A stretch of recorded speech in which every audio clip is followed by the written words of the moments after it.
You're listening to the Dibbly-Dobbly podcast. Remember to like, share, comment, subscribe, and click the bell to make sure you get the latest episodes of the podcast. Be sure to like and share our Facebook page and follow us on Twitter and on Instagram. And well, that's a perfect way to segue into our next topic, Jehan, and let's talk about the man himself, David Warner, and have a look back on his career. You have to say he's probably the most controversial Australian cricketer that Australia's ever had. You like him, you hate him. Some people hate him with a passion. Some people like what he did, obviously. But you have a look at his numbers and statistics and his career across three formats. You have to say that he was a pretty talented cricketer and knew what he was doing. So, Jehan, where do you think David Warner sits within the greats of Australian cricket? If you had to place him amongst the greats, where would he sit amongst the greats of Australian cricket? He definitely is one of the greats of Australian cricket. Now, what I would say is he is their greatest all-format player. So Test, ODI, T20. Close seconds would be maybe Shane Watson and Mike Hussey. I don't know if you can think of anyone else. He was ultra competitive. I think I would say he was Australia's most competitive player since Shane Warne. Have similar surnames. You only have to add on an extra letter for Warner. I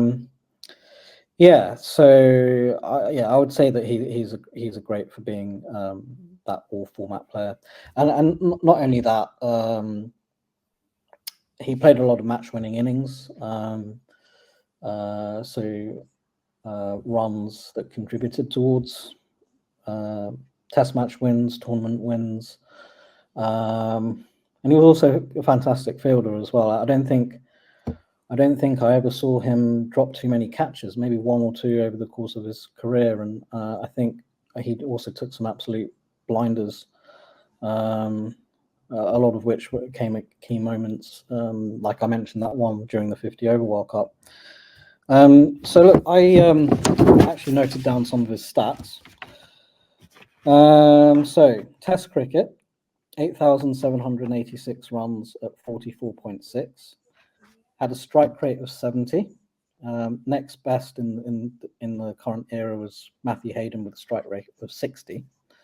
So that sort of puts that into context. You've obviously got, I think Gilchrist was about 80, 85, but he wasn't an opener in Test cricket. Fifth on the leading run scorers for Australia, and that's behind Ponting, Border, Waugh, and Steve Smith. So look, the other thing to put this into context was I was having a look at strike rates in Test cricket, and Matthew Hayden's was 60, Michael Slater's was 53, and Warner's is 70, so that's definitely significant. Then ODI cricket, 6,932 runs at 45.3, strike rate of 97. Only two players have a higher strike rate than that. So Maxwell's is 126.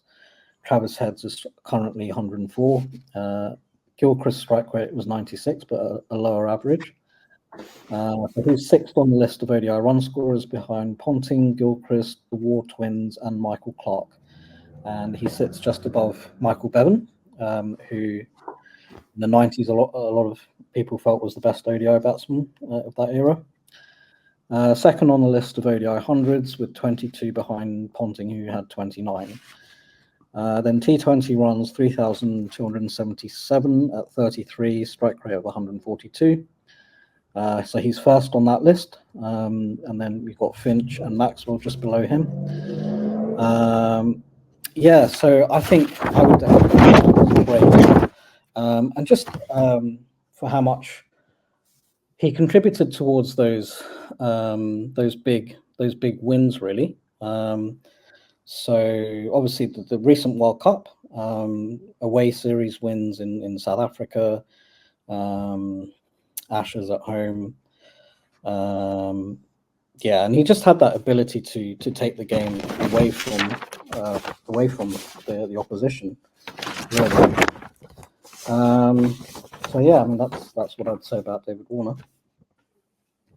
Yes. No, I think you're right there, Jehan. You know, he was a match winner. He was someone who revolutionized cricket in a way, really came through an unconventional background into Test cricket. You know, he was a T20 specialist and got into Test cricket that way. Burst onto the scene, you know, as an aggressive type player that took the game on, and certainly in his career contributed to many successes for Australia. You know, many match-winning innings and highlights throughout his career. You know, 2-time World Cup winner's not bad, 2015, 2023, you know, T20 World Cup winner in 2021, which, you know, in that World Cup, I remember a lot of people said he should be out of the T20 side and, you know, he wasn't playing well and he was able to deliver on the world stage in that tournament where no one really gave Australia a chance to win. And, you know, and did what he did. Obviously, you know, people, you know, have their opinions about David Warner, about what happened in Cape Town, obviously, which are pretty well known in cricket circles. And, you know, as I said earlier, you know, probably one of our most controversial cricketers probably ever, maybe, in terms of what he has done over the years and all that stuff. Do you think he played on a little bit too long, Jehan? Do you think he should have retired maybe a couple of years before he actually retired last summer? Because towards the end of his career, he wasn't really the David Warner that we knew, getting on a bit in age. Not really, you know, the same player that he was. That's the case with all players when they get towards the end of their career, is that they're not quite the same. They should retire on a high rather than a low. But, you know, a lot of people probably said he didn't deserve a send-off. He didn't deserve a farewell. He didn't deserve to choose when he should retire. He should have been dropped by the selectors when he wasn't playing as well. So what are your thoughts on that, Jehan, in terms of, you know, David Warner, in terms of him, you know, retiring when he did? Should he retired a bit earlier than he did? Possibly, but only in Test cricket. I think he was still formidable in one-day cricket and T20. He scored quite a few match-winning innings in that last 50-over World Cup. Played key innings in as you said, the 2021 T20 World Cup. When they beat Pakistan, it was his runs that got them going initially when they were losing wickets in the semi-final, and then scored runs in the final again against New Zealand. So to be honest, I don't think so. I think this whole notion of David Warner being the pantomime villain, I think, is overplayed far too much.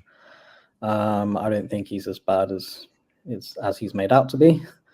So I think for that single fact, I think that's the reason why a lot of people were calling for him to be dropped. I don't think it was justified. He was still scoring runs, maybe not as many in Test cricket. He did score that great double 100 against South Africa at the MCG when he was battling through heat and cramps and things. That was probably one of the best innings I've seen him play, and that was exciting to watch. And then, you know, in his last series, he scored 164 at Perth, which was a match-winning inning. So I don't think you can really say that he played on too long, if I'm honest. One thing I would say, though, is I was trying to have a look for the stats, but I've put them down somewhere and don't have them to hand. But there was a big discrepancy between his home and away records in Test cricket. So I think he was averaging about 60, 65 at home, and about 35 away from home. So that's a big difference. and when you analysed his record in certain countries, he was particularly poor in India and Sri Lanka. The West Indies, for some reason, didn't seem to cash in there. And I think he averaged 26 in England, which was slightly better than the other countries, but still that's average, I guess. I don't think he ever scored 100 in England, did he, in Test cricket? No. He didn't. The 2015 series, he scored a 50 in each of the 5 Test matches. So it's not like he couldn't score runs at all there, but he had a horrendous series in 2019 where he averaged 10 or 8 or something like that. I mean, that especially with Stuart Broad going around the wicket, and it was inevitable what was going to happen. That would have brought his average down even more. But no, he actually struggled in Test cricket. He struggled the most in India and Sri Lanka and West Indies, which maybe suggests that he wasn't quite as good against spin away from home. I mean, he was great in the IPL, great against spin in the IPL, but he couldn't translate that to Test cricket. Yeah, so look, I think when you're analysing his career, that's the only flaw I would say about him. But like Matthew Hayden had his struggles in England as well. He scored a lot more runs on the subcontinent. Yeah, but he's got to be up there with one of Australia's best openers. As one of Australia's best openers. Maybe, I don't know, maybe in the top 3 or 4 of all time for Australia, I would say. I'm not sure how you feel about that. No, I think that's probably right. Australia's had some good openers over the years that have done pretty well. Yeah, he'll definitely be in the top 10 at least, if you had to create a list. Definitely based on his numbers and stats. In Test cricket, and then you've got to talk about ODIs and T20s, probably the same as well. Probably well up there. Those characters that you need to have in the game. He was certainly a character. He had his faults, obviously. What happened, in 2013 in the Ashes with the Joe Root incident, that happened, and then obviously Cape Town and all that stuff. So, he's had his faults, but, I think that in a way has sort of tarnished his legacy and, how he would be remembered. Whenever you do something controversial as an athlete in any sport, let alone cricket, people would say, yeah, great player, or, he excelled, but he will always be remembered for that one thing in South Africa, unfortunately.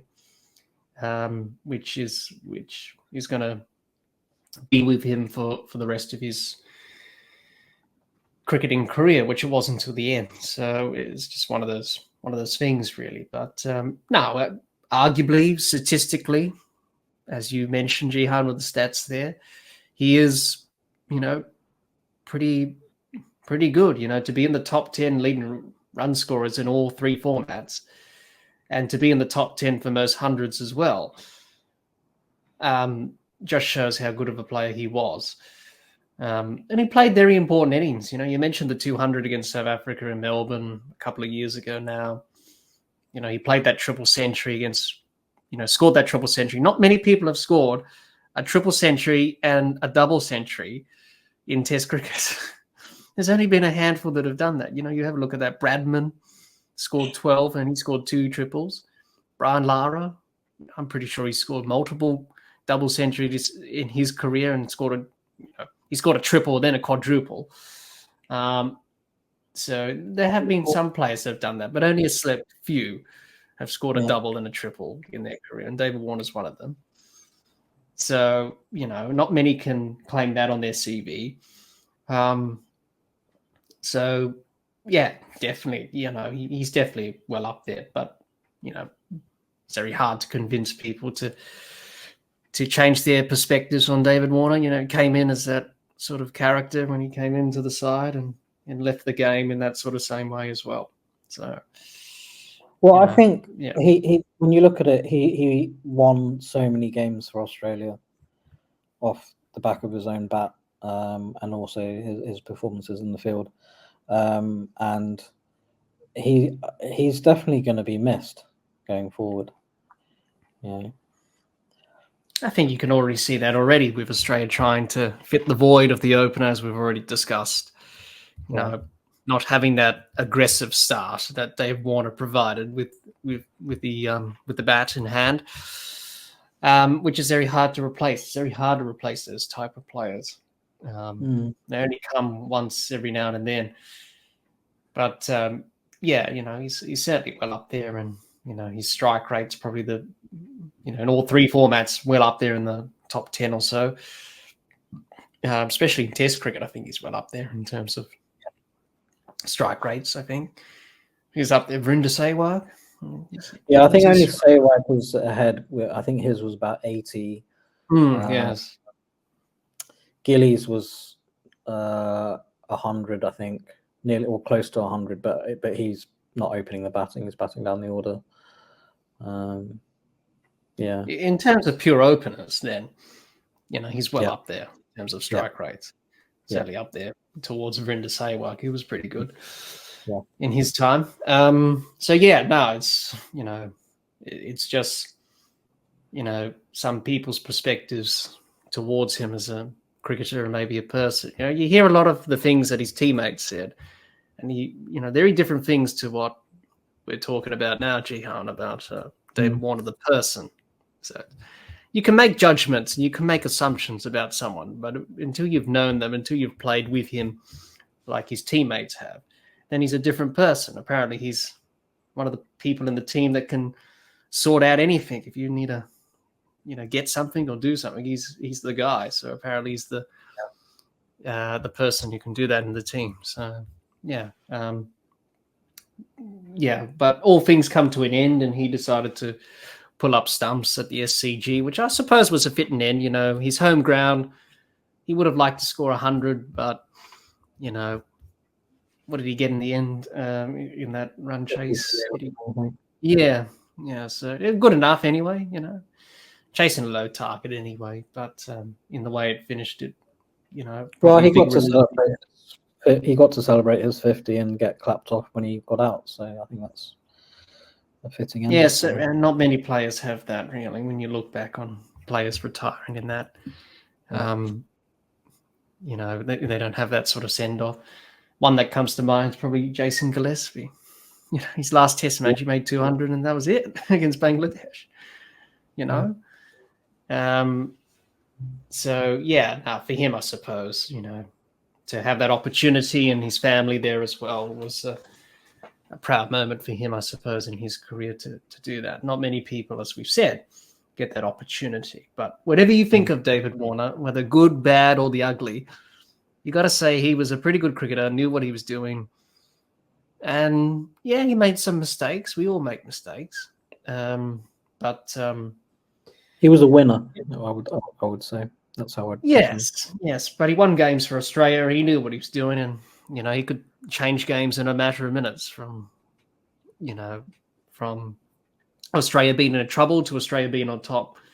So, hopefully he still has a lot more cricket to play, certainly in the franchises and T20s, which he's doing at the moment. And, as long as he's fit and healthy and he's willing to continue, then hopefully he can,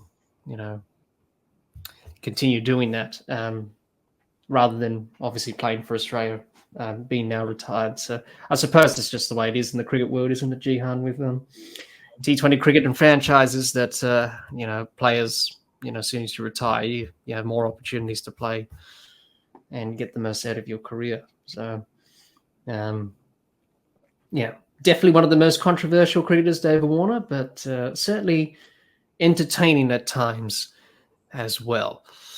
As you said, Jehan, a match winner for sure, definitely. Hi, everyone. Hope you enjoyed hearing Jehan and I discuss David Warner.